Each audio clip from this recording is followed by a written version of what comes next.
Learning through this course, What Future for Education, has made me reflect a lot about my own learning journey.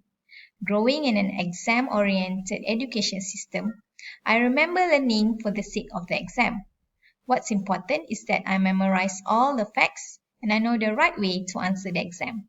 I never really felt inspired, whether it's the history of how we fought for independence or the discovery of Newton law in science. They were all just facts to be remembered. And this continued until I graduated with a degree. So did many other youth in Malaysia. And then we enter the world of employment. This is where issues started to arise.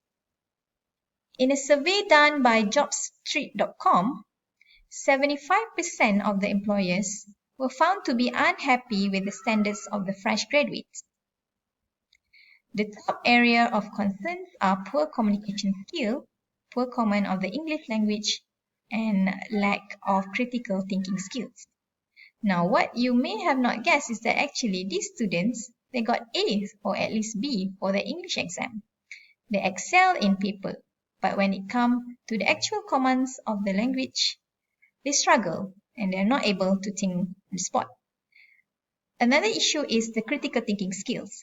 The fresh graduates were found to only have the surface of the knowledge that they have learned. They are unable to apply, analyze, or create new ideas. Here are some of the newspaper articles highlighting the lack of critical thinking skills among fresh graduates. Now, when I think about my own personal experience, I'm actually doing quite well in my career despite of my exam-oriented learning. And I have to attribute this to the critical thinking skills that were taught by my parents. My parents took an active role in developing my siblings and our thinking skills. My father in particular, he would create puzzles and games, play with us to make sure that we can develop our thinking skill creatively. He also exposed us to a lot of activities, encouraging us to try new things. We also did a lot of projects.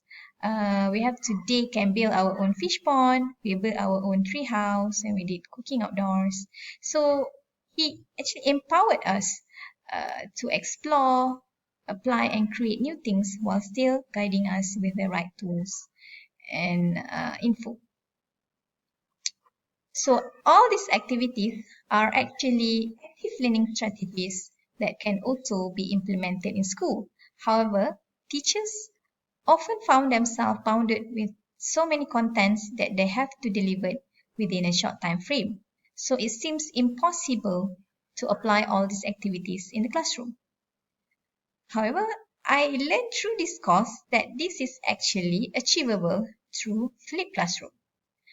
So in a traditional classroom setting, the teacher will deliver the content in the classroom and then the students will apply the content through homework and assignment at home alone, which is not very effective.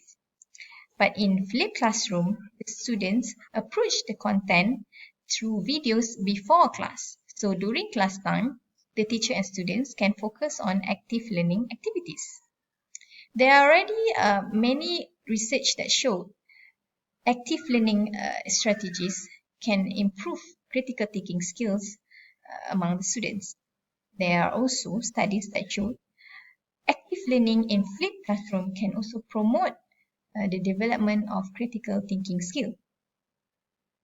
So I believe it is important now to teach critical thinking skills to the students, not just to equip them with the 21st century skills, but it is crucial now that there are so many information, ideology and opinion within reach with just a click.